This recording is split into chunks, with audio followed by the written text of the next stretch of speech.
in my first one, so y'all know me a double whammy, all right? You trying to get that second one, Tim? Yeah, I need that second one. Right. I need both of them. You hear one me? and Both of two. them. I need one and two. Shit, don't play with me.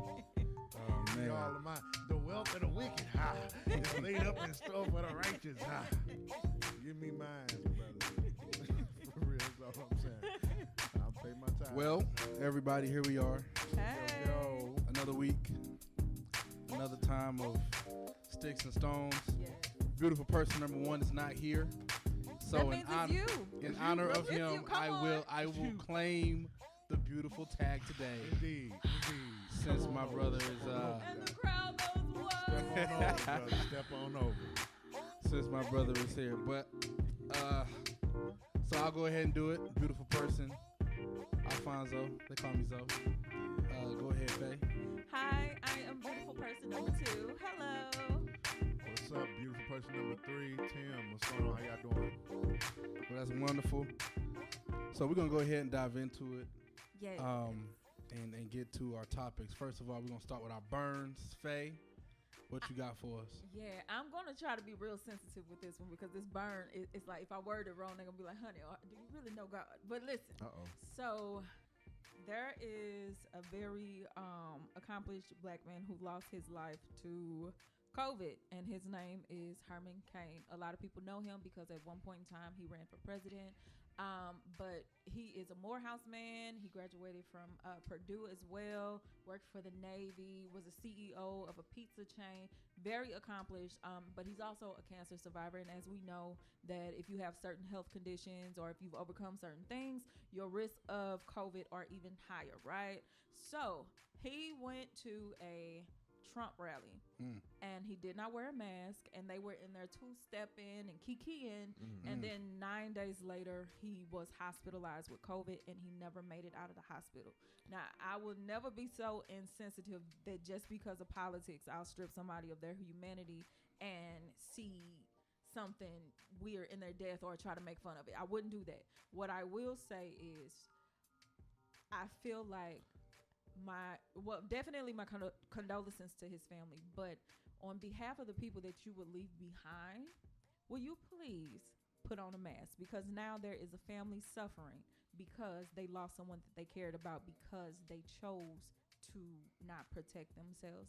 And I know that a lot of people are politicizing wearing masks and social distancing, and they don't want to shut down the country. I totally understand. You don't want to be at home. You want to make your money. I get that. But at the end of the day, money means nothing if you are in the ground. So for everyone out there who has all these conspiracy theories, please, for the sake of your loved ones, wear a mask and practice social distancing. And when you can, please go get tested, because it makes no sense to lose your life if there's steps you can take to kind of preserve it. Yeah, so I actually, Faye, when you said this was you was gonna talk about this, I did a little research.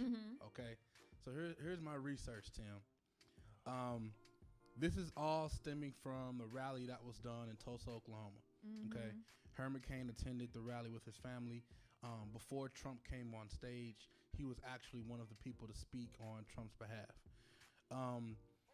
That rally was getting a lot of steam in the first place because that was the first rally post-pandemic, right? So that was not even post-pandemic because we're still in it. But that was the first rally done that was, with the pandemic. So when everything kind of went down, it was one of those things where people were kind of wondering, like, hey, what are we doing? What are we talking about? Is this real? Is this something that we actually doing? Yeah. And,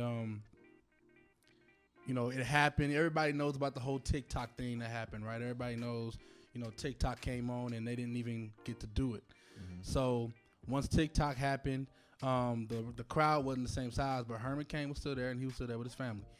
So, I'm going to kind of fast forward. The rally happens. He speaks. He goes out. The first thing everybody was saying was, are you going to test for COVID? Are you going to test for COVID? Are we going to test everything? And obviously Trump was like, no, we're not going to do that. We're not going to test for anything. We're all good. It didn't even come out that he was positive for COVID until some days after it kind of leaked, Herman Cain. And then when it did leak, one of the first things that people were asking was, well, did he get it at the rally? Obviously, President Trump, he was like, no, he didn't get it from the rally. That's just, who knows where he got it from, but it wasn't me type deal, right? Absolve himself of responsibility. Yeah, and so now everyone, that's messed up. Right, now everybody's trying to trace it, see where it came from. Now, at the end of the day, there's been no official word on whether he got it from the rally or not, but there is an official word that he passed from COVID. Yeah, and the last public gathering that he was at was indeed the Trump rally. So, people can take from it what they want, but I'm kind of with Faye. We've kind of politicized this thing for a long time for no reason. At the end of the day, it's all about health. And we're going to talk about COVID a little bit more later. But my thing is, I want to echo what Faye said. If get tested. I mean, get tested, wear a mask, and if you can avoid crowds, avoid crowds. It sounds so simple. Like, it sounds so simple. It is. Yeah. But people just not listening. And what's crazy is other countries now, like, I've seen people at restaurants going out to eat. New Zealand having music festivals. Yeah, exactly. New Zealand is kicking it right now. And we it. still on house arrest because we want to be hard-headed. Because we want to be stupid. Crazy. Yeah. It's a shame that we can't trust the people who we put in office to make the best decisions for us, to just do just that. You know what I mean? We voted y'all in to make the best decisions for our best interests, and y'all doing stuff for your own best interests. You know what I mean? Hey man, this mask was $9.99 for 3 of them on Amazon. Uno, dos, tres. 2 weeks later, I got 3 masks. Come on, man, keep it simple, dog. Yeah, that's not much. Hey, so my burn is more like a sizzle, right? It's just more like a spark. You know what I'm saying? Because I'm excited. Because guys, if you've been watching this, from the beginning that your boy, Trump obviously didn't think that I needed a stimulus check. Obviously, right? So for whatever reason, I didn't get mine. Okay. But they're in negotiation for another stimulus check. Yes, Lord. Right Tim, what you done did to your video? I can't even see you no more. I don't know what happened, brother. If you're on your phone, somebody call you or something? No, ain't nobody calling me. Yeah. I don't know what I did. Let me try to get on. Lord. This guy. Go ahead, finish your stuff. Yeah, so they're in negotiation for another one. So I'm like, okay, I need both mine. Yes. I need one and two. I need both of them. 2400. Run it. 24 karat magic in the air. As soon as possible, please. Yes, I feel you on that. Thank you kindly. He's got jumping. Yeah, I want fine. So mine let too. me in, brother. Let me in. Okay. Well, we'll get there. Yeah. Let me go ahead and get to my deal. So one of the things that's kind of hot right now, that's kind of big on, everyone's immediate deal is school, right? Kids going back to school. Is my family going virtual? Are they not going virtual? Like, what's happening? So this kind of happened a week ago. So we're a little late on the topic of it, but we had something else to talk about last week. So last week it came out, the governor of Missouri was on a radio show, okay?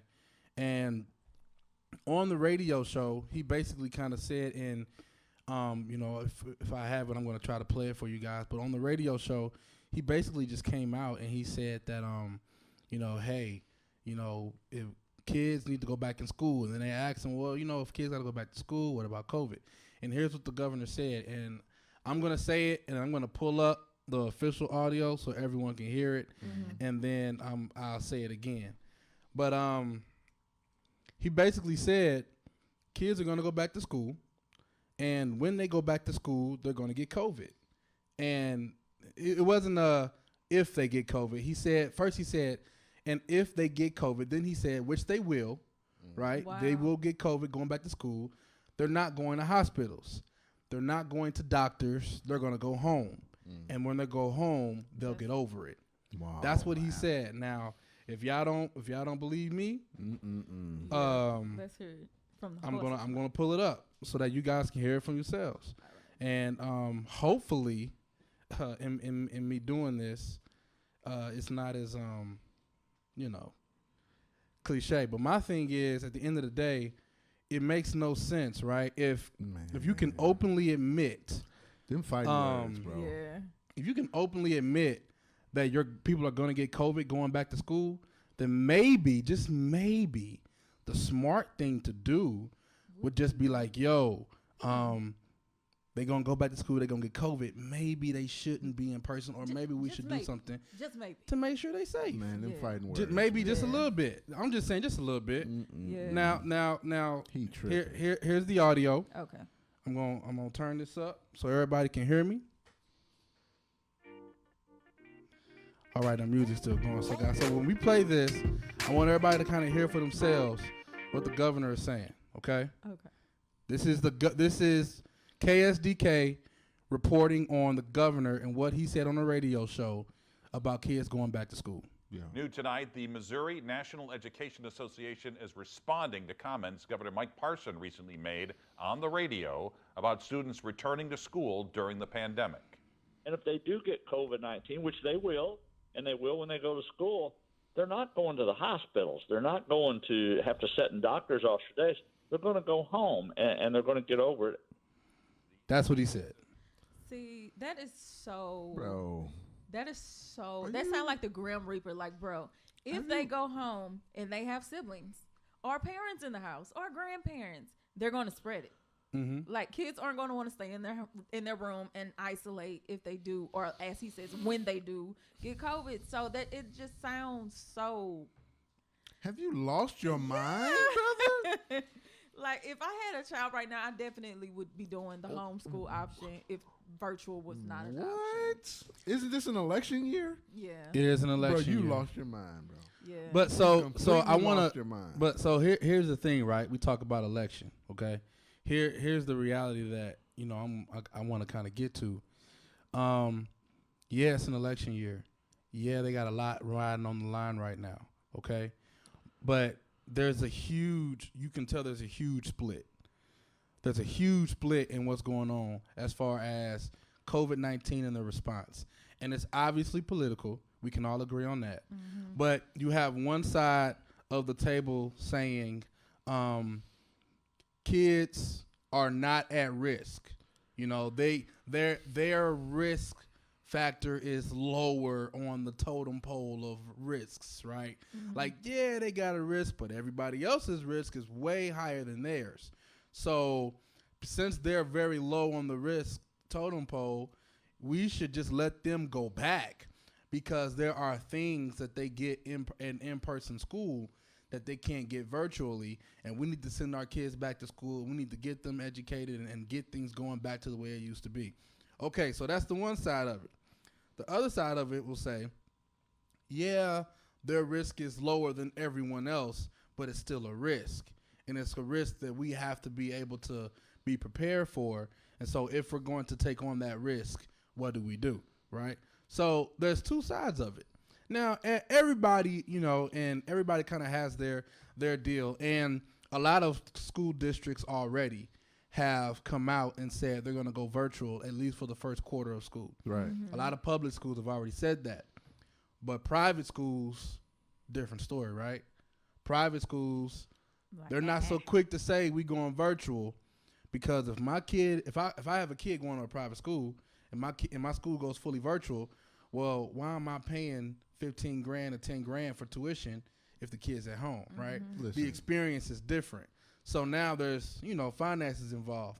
But the reality is we get to the root of this whole thing, which is at the end of the day, you have a pandemic that is putting kids at risk. Everybody, not just kids, putting everybody at risk.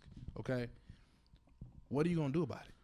Because to say nothing is not it's not an answer. It's not a good enough answer. Listen, in schools, viruses and sicknesses spread quickly. Yes. You have not, I mean, the coronavirus is a virus. Yeah. It's a virus, just like the flu, just like stomach viruses. When I was growing up, it was chicken pox. Chicken pox, they pass through classrooms all the time. And then what? Most kids have what?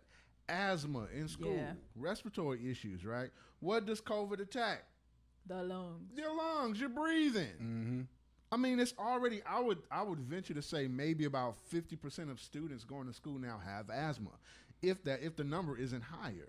Mm-hmm. So that's man. Listen, yeah, and then you lost your mind. You completely lost your mind. It shouldn't even be to the point where things are being decided financially when it comes to the life of children, but that's where it is, and that just kind of tells you like the sickness of this nation, where we're so financially driven that lives don't matter as much as money. Like realistically, the whole reason we started opening the country back up was because so many people were claiming unemployment, and then so many businesses were at risk. So I get that, but at the same time, it's just that's so greedy and terrible, because I guarantee you, Lil Baron Trump ain't gonna be in nobody's classroom. He's gonna be safe. Right. And so I just really hate to think of how disproportionately it's gonna affect our kids more than it will other people, because they have the resources and the time to actually do homeschooling if necessary or whatever. But it just sucks that money or the love of money is causing all of this. Yeah, and I want to jump on this counter argument that's going around right now. As far as this whole schooling solution, a lot of people are saying, well, homeschooling is an answer, right? Saying, oh, I'm just going to homeschool my kids. I'm going to homeschool my kids. I'm going to homeschool my kids. Okay. So let me be a voice to homeschool for those that are not familiar with homeschool. It is not as simple as a kid being at home. No. Learning on their own or on a program. It's school at home. Homeschool is not it's not what people think it is. No, like you got curriculum. Right. It's really not. And so a lot of times when it gets to homeschooling, the what most people do that are homeschooled, there's someone coming to that house. It's a communal thing too. Exactly. Yeah, it's more kids, like they say. It's kids in the area, because I have a close family that's done it, especially in like the Texas area, stuff like that. They have like a whole community that they one house teaches math, another house teaches the science, another house does the arts, and they all come together under the same curriculum. Right. So it's not what everybody think it is. Right. And my thing is, if you've never done homeschool before, if homeschooling is a new thing for you and you're just like, oh, well, that's what I'm going to do for my kid, all I'm going to say is, let's take a little step back. Yeah. You might want to look at some books and look at what homeschooling actually is. Yeah. Now, if you saying that you want to be the one to stay home and educate your kid, hey, kudos to you. Good for you. If you got it like that, you got it like that. Do what you do, right? But if you got to go to work, and you saying your kid gonna get homeschooled, you gotta work and then come be a teacher. It's some stuff that you gotta think about before you just hop on there and say, this what I'm gonna do. So I think it's something that requires a lot of attention. The problem that I have is, again, the city of St. Louis is really affected more than everyone else in the state of Missouri. Because if you really look at what's happening around the state, the Boot Hill's going to school. Oh, yeah. Suburban, those small towns are going to school. The numbers low. Jackson's going to school. Cape is going to school. Yep. Columbia, Jefferson City. They're all going to school. The only places that are affected are St. Louis City, St. Louis County, and Kansas City. Highly populated. Exactly. Yeah. Everybody else in the state is going to school. And let's not all forget how red the state of Missouri is. Oh, yes. Very Missouri. red. Right. You feel very red, especially in the neck area. Right. So that brings up the question of who are we really protecting? Yeah, right. Man. Are we protecting the kids? Because if we protecting the kids, again, I'm going to say, why are we going to brick and mortar schools? If we protecting the kids. But are we protecting your idea of a conservative republic? Well, they're trying to get the machine back rolling, bro. Yeah. It's the machine. The machine is broken down, and they're trying to fix the money machine. Get the machine back rolling. And I'm saying, it's just not time. We didn't do what we were supposed to do earlier in the year. Now here it is. We on a re-up. Yeah. If we had just taken a few months, like maybe 1 or 2, and just sat down somewhere, we would be in a better place. But here we are. Yeah. Here we are, and it don't look like we're going anywhere anytime soon. And I feel so bad. One of my best friends, her son is actually 16, so of course he's been at home since March, and he's like, "Yo, I'm ready to go to school because he's ready to see the girls or whatever. And y'all know how it is. He's like, I'm ready to go. And so there are kids that genuinely do want to go back to the brick and mortar situation. But there's so many parents that are just like, I'm scared to send my kids. And I feel so bad for that. Yeah, it's going to be different, but people got to embrace the fact that it has to be different, because if it's the same, then you're going to run into the same problem. So, I mean, it's crazy, it's intense, but it goes back to what Faye said earlier. Put a mask on. Bought a mask for $10. Put it on. Put a mask on. It ain't that the mask is hard to get. No, not no more. It ain't hard to get. Not no more. Yeah. It's really a matter of, do you want to wear it? Do you care to wear it? Just put it I'm on. the type, when I go into a store and you don't have on a mask, I'm going to do everything I can to make you uncomfortable, to let you know that I am judging you. I walked into a store and this guy, he walked in, he didn't want to have on a mask. Nobody said anything to him. I did everything I could to just make him feel very awkward. I want you to know that I am judging you. If you're choosing not to wear a mask, I judge you. Now, I do understand now, because it is a deal where the mask does take away a certain amount of oxygen, right? You're breathing. It does now. It does. There's been study that shows that, I'm not going to get into it too deep, but it does. It does. It really does. But this is what I say. This is what I say in defense of that, right? I wouldn't say don't wear it all day. Get into an area where you can take your mask off and breathe. Get your oxygen in. That's very important. Get a quick little break and then put it back on. Put it back on. Now, again, thankfully, we are right where we are in an environment that has been proven to be safe over time. Thank you, Jesus.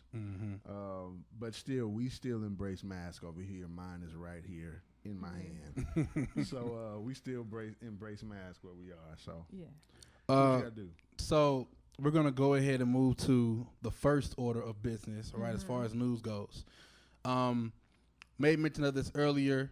It's been a hot topic around the country. Black Lives Matter movement. Okay, everybody knows about it. We've been hearing about it. We've been seeing it. It's been a real thing. Black Lives Matter movement took to the sports world. NBA, WNBA players. Yes, sir. WNBA players are walking off of the court during the national anthem. So they'll come on the court, they'll stand in solidarity, they'll make a statement. When the national anthem plays, they walk off the court. Yesterday, the Lakers and Clippers, they played their game, and when the national anthem played, both teams kneeled together. Including the coaches. I know Twitter fingers about to act up. Y'all president.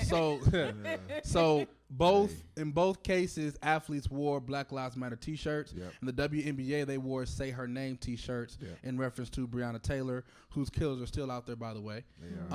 So here's the thing, right? I'm going with what Faye said. Obviously, the Twitter world, Twitter is like, oh yeah.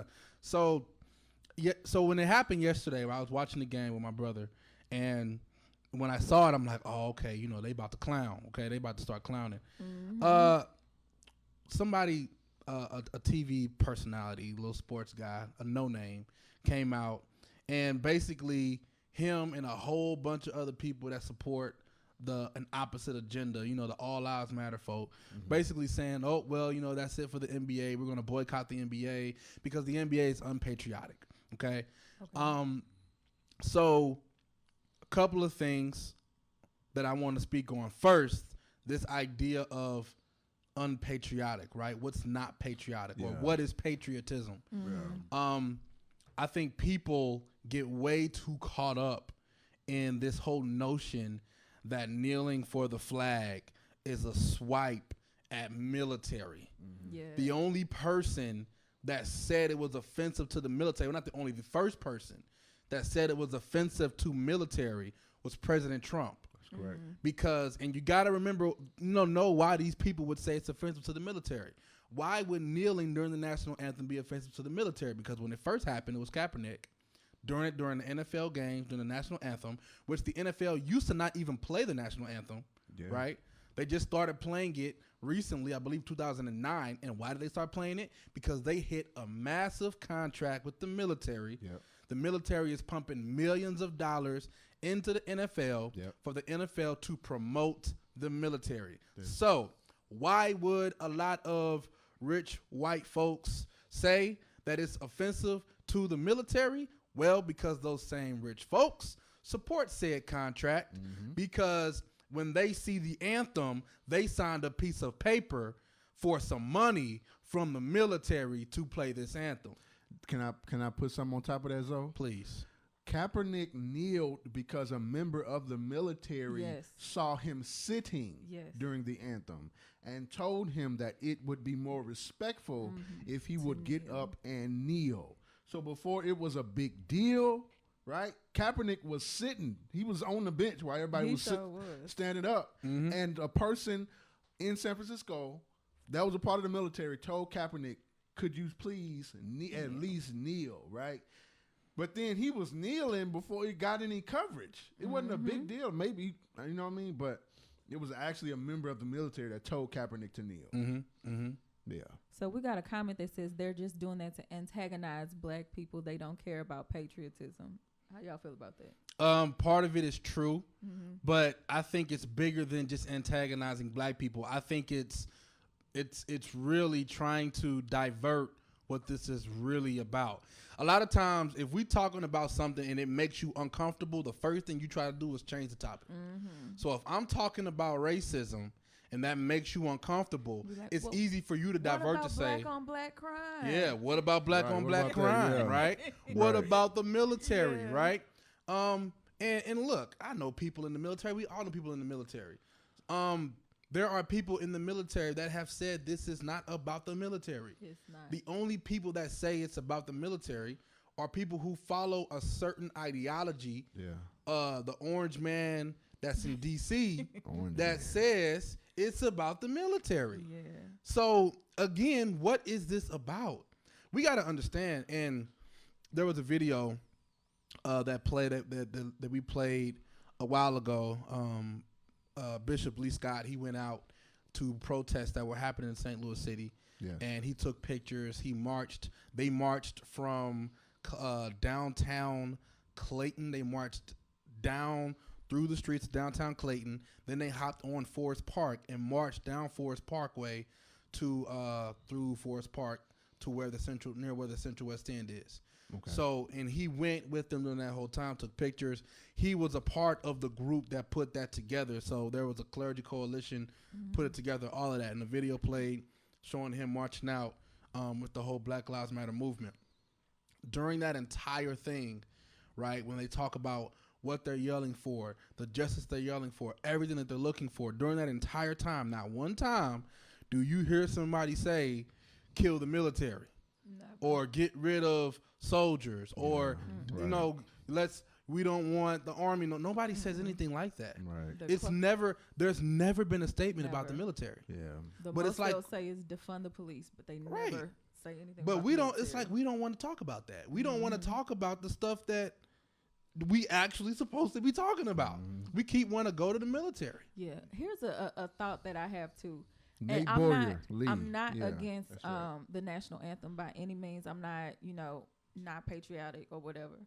But there is a stanza in the national anthem that references slaves. So if we are going to talk about equality and things like that, what does it feel like to tell me that I need to stand and place my hand over my heart for a song that is glorifying slavery, which led to the demise of my ancestors? That's something to kind of think about as well. Yeah, that's true. Yeah, I think it kind of speaks to the origin of just where everything was when that was written. Yeah, I mean, when the national anthem was written, slavery was a thing. Yeah, and the Civil War hadn't happened yet. We hadn't fought about it yet. We hadn't went that route yet. Slavery was a thing when it was written. Now I understand the big picture of the national anthem and what it means, right? So the national anthem isn't solely about slavery. I get the big picture of it, but slavery was still a thing during that time. So we have to be mindful of that. But my problem is, what's unpatriotic about protesting a cause that you believe in? That is the most patriotic thing according to the First Amendment that tells us that we can. Not only according to the First Amendment, but apparently according to Trump too. Because, and see, nobody wants to talk about this stuff. You get mad, you send out federal troops in D.C. To peaceful protesters that are standing outside the White House so that the president can take a picture outside of a church. You send federal agents out, militant agents with shields, but you send the big boys out for them. Yeah. But in Michigan, when Trump tells the governor of Michigan to reopen during the coronavirus for businesses, people that supported Trump in Michigan went to the state capitol with guns. Confederate flags, right? And said to reopen, they were calling for the governor's head. They said he should be beheaded, and they said he should be lynched. Not one federal agent was sent to Michigan. Not one. Matter of fact, Attorney General Barr was asked about this, and they said, well, why didn't you send agents outside for these peaceful protesters? You gassed them. Why didn't you send agents there? He was like, well, I didn't even know about it. Right. Yeah. How do you not know about it? Man, How do you not know about it? That's crazy. Yeah, it's clearly, I mean, it's Definitely a double standard. yeah, Because no even question. when there have been KKK rallies in our area, they are protected by the police. They are. But let it be a peaceful protest with someone just shutting down the street. They're going to pull out the tear gas on them. Everything. So yeah. it's definitely a double standard when it comes to what's patriotic and what's not, what's freedom of speech and what's not. And it's unfair, but I guess that's just the way of the world. It's the way of the world right now because Right of what leadership is. You know, it's kind of like that. You know, I don't know if everybody here has seen Remember the Titans, but during Remember the Titans, one of the things they said, attitude reflects leadership. The leadership that we have right now, this is the attitude of that leadership. So everything beneath it is just being brought from the leadership that we have, and it needs to change. The only way it can change is in November. But yeah, Lee, I got time today. Lee said, I got time today. We got a comment saying Trump passively aggressively hypes racists, then hides his hand. So did y'all see that video that he shared on his Twitter page? I'm like, how did you not hear them yelling out? Let the people who haven't seen it know what you're referring to. Okay, Faye. so our president, he retweeted a video where I believe there was a white man yelling white power, and he repeatedly kept saying things that basically was pro-racism, and he left the tweet on his page for hours, and then eventually he just deleted it and never said anything about it. So that is a very passive-aggressive thing to do, that you as the president would share something like that and then go ghost for hours and just let that message be played around the world.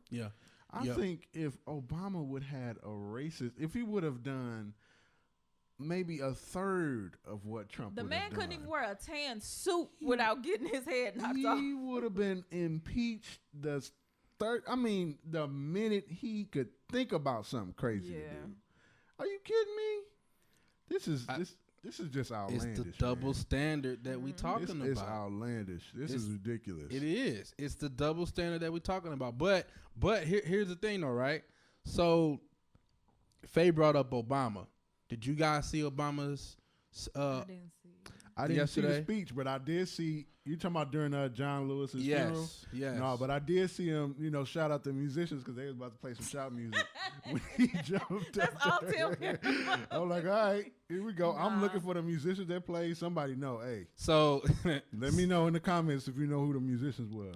So for those that did not see it, President Trump yesterday spoke at John Lewis's funeral, spoke for about 40 minutes. And the speech that he gave was just, it kind of, to a lot of people, it was a very remorseful moment, not just because of mourning the death of John Lewis, but just remembering Obama and just being like, dude, like, come back. Right. Like, you hear me? Like, it was, hope. God, it was a sense of dignity. Yeah, I mean, when the eulogy that he gave was phenomenal. I mean, it was absolutely phenomenal. He spoke about some of the things that John Lewis lived for, and he also, to be real with you, he came at some of the things that is happening today, and he just went totally against it. And he said, "Yeah, I know we shouldn't be talking about these things, at funerals and things like that." But this is what this man died for. And with him dying for it, I'm going to talk about it. Yeah. Obama, he talked about how, when he first got into the Senate, he greeted John Lewis and he thanked him for his marching and his efforts during the Civil Rights Movement. When he was elected president, John Lewis was the first person that he greeted when he went up to the podium before he gave his oath. I mean, he talked about honoring him throughout his entire political career.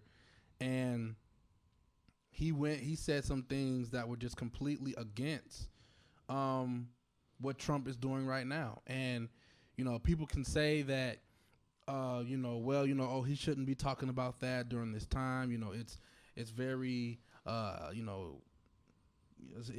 it's not right. Hey, look, at the end of the day, I'll be real with you. I'm the first person to say we shouldn't be bringing that stuff up at funerals. I'm the first person to say it. Yep. Okay. When I was watching George Floyd's funeral, I thought that some of the stuff that Al Sharpton said it was a lot for the moment. It was very directive, very hard. I'm the first person to say that. Same thing happened at Aretha's funeral. Right. That was a hot, bubbling mess. My God. Go ahead. Finish right. No, you're right. You're right. I mean, he said some things that were completely, Al Sharpton, all that. But at the same time, what Obama did, I'm with it. I'm with it. It was necessary, especially looking at how John, what's his last name? It just skipped me. Lewis. John Lewis lived his life. Like, the man straight got a fracture to his skull for fighting for us. And then even throughout his life, even though, of course, our racist relations, or they're not the best, but they're better than what he endured, like dogs and water hoses and stuff like that. But he lived his whole life like that, or how he has said, good trouble. I think that was the appropriate moment to actually have that platform and say what he said. So I have some audio of President Trump's speech. For those that Trump or Obama? I'm sorry. Like, Obama. We're not giving him no space. You're right. No Trump. In the reason why I said Trump, this is a part of the eulogy where he's specifically talking about things Trump is doing. Okay. All right. So I'm going to play it for those that did not get a chance to see it at his funeral. Be vigilant against the darker currents of this country's history, of our own history, with their whirlpools of violence and hatred and despair that can always rise again. Bull Connor may be gone, but today we witness with our own eyes police officers kneeling on the necks of black Americans. George Wallace may be gone, but we can witness our federal government sending agents to use tear gas and batons against peaceful demonstrators.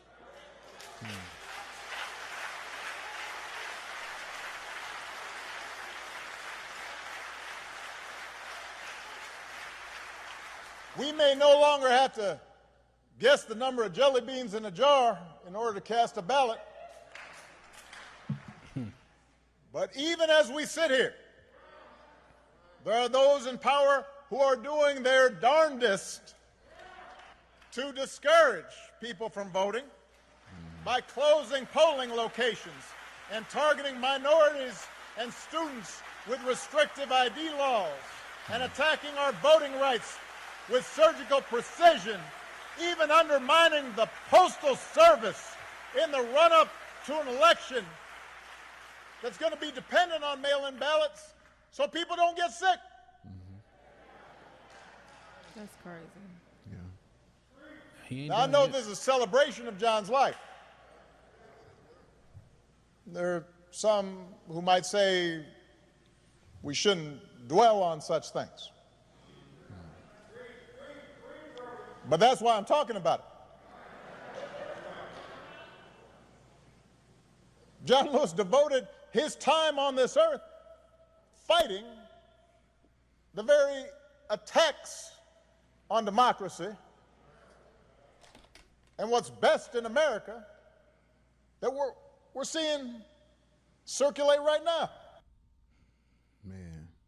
That's called shaking the table right there. I like that. Real talk. That's the press. It's just good to hear that man's voice, you know. Yes. That's And the not press. to say, you know, I'm not the type to, you know, to be, you know, hanging on a man's word or whatever, but I appreciated his leadership.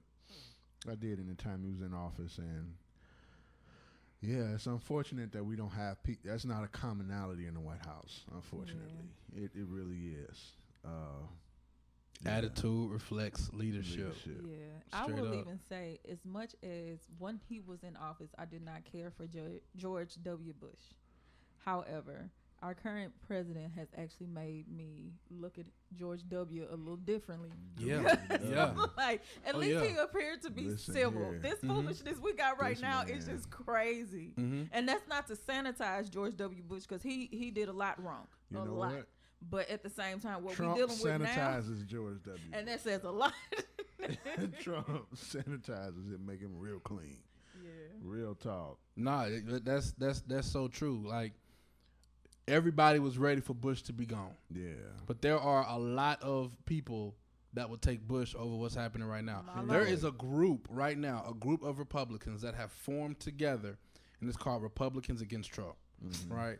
Like, seriously, it's Republicans against Trump. I think they did something on NBC. They did like a conference or something like that, a talk, talking about how they were deceived and all that type of stuff. There's like 20 of them. Yeah, and Mitt Romney has been very vocal. We actually got a comment here, though, that says, the problem to me is we don't vote for our local representatives, so when they moved up to the state in the House of Representatives, it's too late. A president should have a sense of humbleness. I actually agree, because there have been, like, at the height of things that were going on in Ferguson, when it came down to the local election, I want to say that the voter turnout rate was maybe in the 30% or something like that. And I'm like, if that didn't show you right there why it's so important to vote for the prosecuting attorney, the actual mayor, and just different things like that, the local, especially the judges, the local elections are extremely important. And I think that sometimes people forget that, like, we just focus on the presidential election. And so some people only vote once every 4 years, if that. But you definitely need to be looking at your local representatives, even as far as like city council members. That's important as well. That's right. Absolutely. Municipal government, the change you can see. That's a good commercial, right? I'm ready. Okay, so what y'all ready for? Local government folk, y'all need somebody to represent y'all. I got y'all, okay? Municipal government, the change you can see. All right. So last thing before we get out of here, since we're talking about presidents, we were going to talk about this last time. We didn't get to it, so we'll get to it real quick today. Kanye West held a presidential rally. Yeah, I knew Faye was ready on this one, boy. He had another one? Wait. Nah, this is the one from a couple of weeks ago. Oh, okay, cool. We didn't get to talk about it last week, so we're going to touch on it real quick. Kanye West held a presidential rally. You know, obviously the word got out that he was running for president. It also got out after that he's dropping a new album, so who knows what this is really about. But he's running for president. He held a rally in South Carolina where he said a lot questionable things. And I have some audio from that. Oh my God, I'm about to be traumatized. For that, I just want everybody to know that what you're about to hear is Kanye West. The views expressed. Have nothing to do with us. It has these do not express loudly stone or sticks and stones. This is Kanye being Kanye, and we know how Kanye likes to be Kanye, right? So this is Kanye at his finest, right? Kanye, dag, that's messed up. And here is something he had to say, and it all starts off with Kanye commenting on Harriet Tubman. My God. And so it went for an hour. With no microphone, an agitated West rambled about everything from his deal with Adidas to the size of his brain. At times, the crowd appeared to turn on him, particularly after this remark about 19th century abolitionist Harriet Tubman. Harriet Tubman never actually freed the slaves. She just had the slaves go work for other white people. Y'all, we leaving right now. When he did discuss policies, West flagged financial incentives to help struggling mothers in the hope of discouraging abortion, an issue that at one point brought him to tears. My dad wanted to abort me. My mom saved my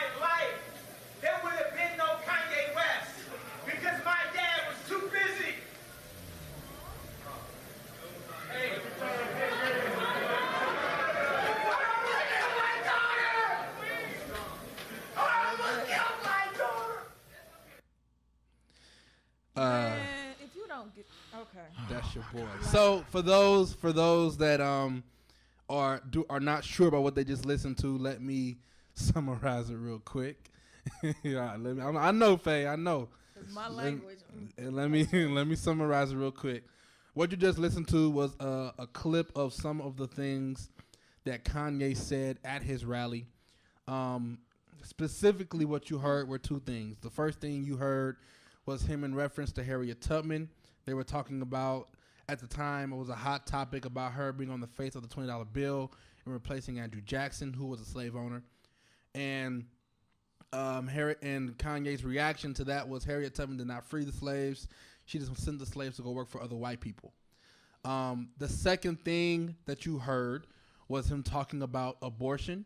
Mm-hmm. And at the time, during the rally, he's trying to discourage abortion in struggling families, right? So he's like, every family that has a kid gets $1 million, which, that's who everybody knows how unrealistic that is. Right. But we'll just, we'll move on from that. That's worse than welfare. But one of the things that he was talking about was abortion and why he's against it. And his rant was, his dad wanted to abort him because he was too busy living his life.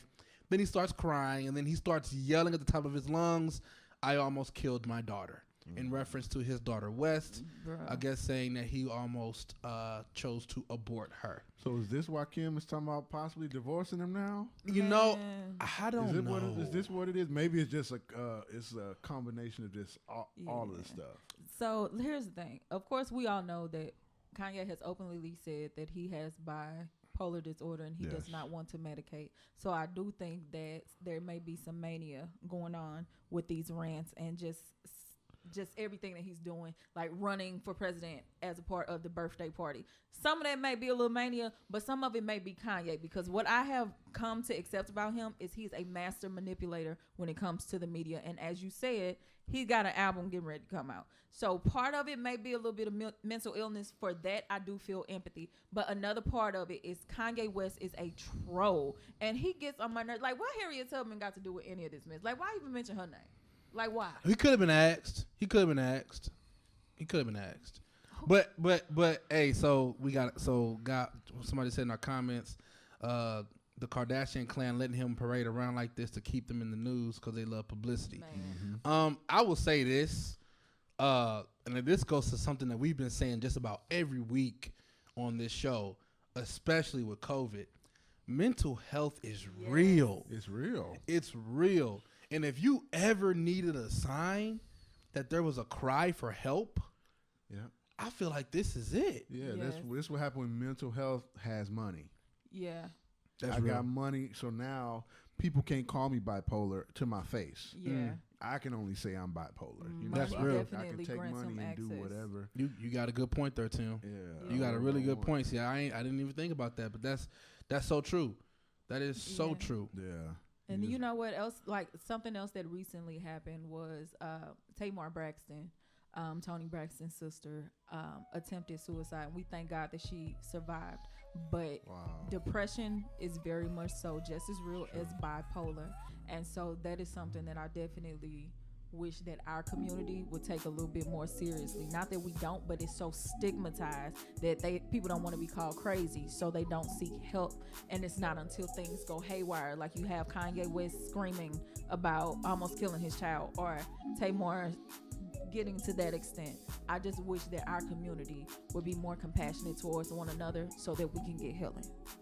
Yeah, I think it's one of those things where there are people I really do feel like there are legitimate people around Kanye that care about him, but I think it goes back to what Tim said.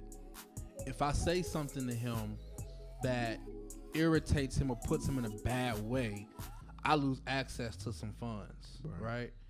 And I think that there are people that care about him, but they're too afraid to step on his toes. And there are people that care about him that have the same bread that he has, and they won't even correct him, which means, like, there may be something about that. I really do think that there are people allowing him to do this. Yeah, I really do. They are. Because if me and you are on the same level, right? Like, Faye, Tim, y'all my peoples. I would expect y'all to come to me and say, you wild. Yo, you wild. I got you, bro. Right, something's I wrong. got you. You feel what I'm saying? Like real talk. Anytime, any place. If I'm tripping, I got you. if I'm tripping, let me know I'm tripping. Yeah. Let me know I'm thinking like crazy. That's like real. my brother Lawrence does it all the time. Lee does it all the time. If I'm tripping, let me know I'm tripping. Yeah. Because at the same time, if you ain't right, something's wrong with you, I'm gonna let you know. Not because I'm against you, not because I got certain feelings towards you, but because I care about you. Yeah. And that same care that I give to y'all, give it to me. Like, Yeah. yo, people. There was a dude up on the stage with Kanye recording him the whole time and amping him up. Right. Tell that man he needs some help. Yeah. Right. Help Bad him. friends, Lee. Right. Yeah. Bad Like, friends. True love don't let people go down in flames. And Right. you have the ability to prevent it. Like if I have a fire extinguisher and I see you in flames, I'm going to try to save you, not just pull out my phone and record. Right. That's crazy. It is. It really is, man. Hopefully these people can kind of come with it. So we at that 6 o'clock hour. It's about time for us to wrap it up. Before we get out of here, last words. What you got, Faye? Go to therapy. That's it. No, but hey, real talk though. Like, Real talk. Hey, no, real talk, cause I'll be honest, right? Be transparent.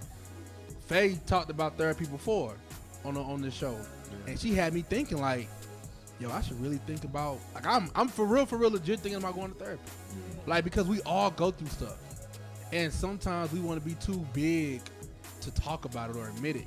Yeah. Like we all go through stuff, and so if it's gonna help, why not try it? Yeah. So I'm with you, Faye. I know I laughed on the spot. no, but But okay. it's real though. It's real. It's real. Especially us. A lot of us have unpacked trauma that we just have not dealt with. Yeah. Ain't nothing wrong with going to sit down with somebody. You right. That's Faye, real. Tim, what you got? Pay attention to your health, man. I've been told about, I turned 30 in March. Thank you, Lord, for another year.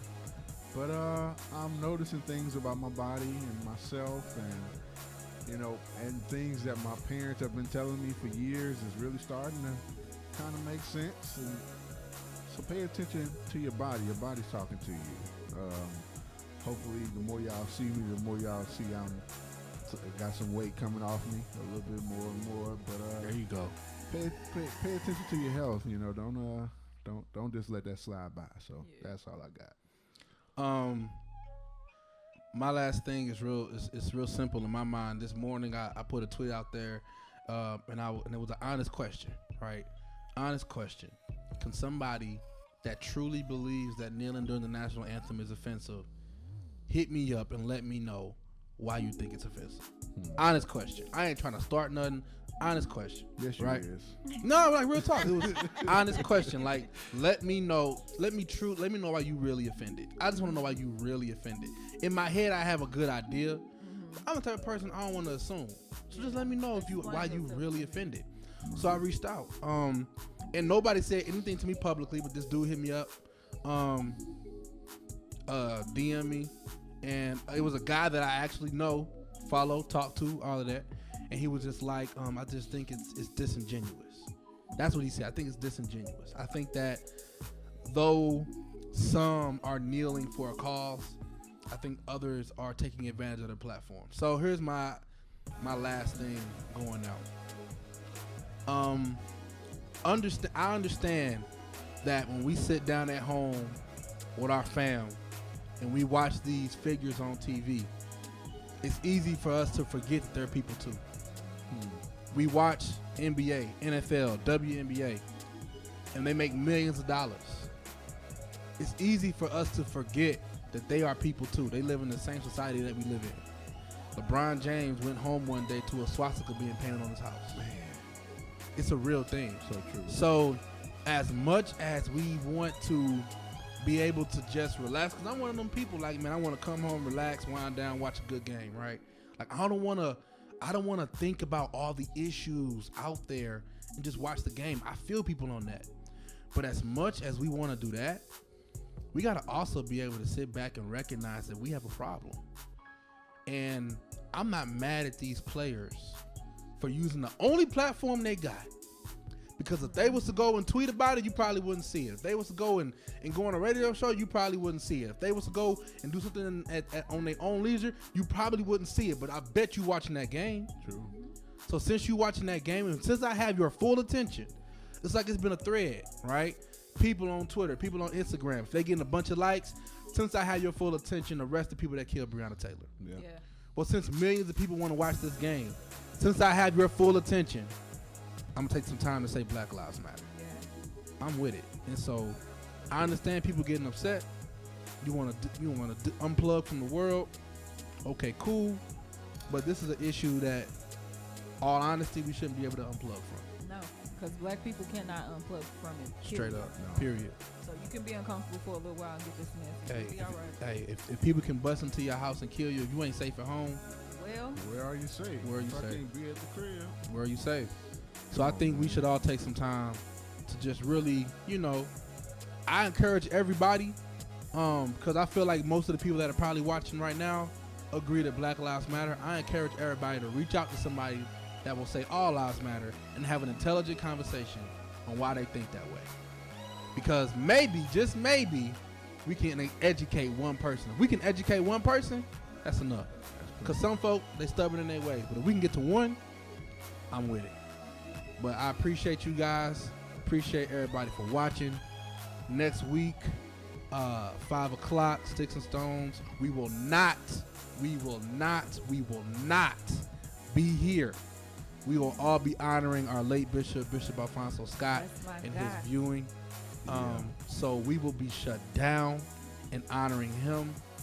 But please subscribe. Please tune in Fridays, 6 Eastern, 5 Central. We're going to be right here talking about all the stuff that you want to talk about, but you're not really talking about. You feel me? Yeah, you're not really talking about it. Right. Other than that, it's Sticks and Stones. As they say, sticks and stones may break your bones, but maybe these words will help you out. Peace. Peace.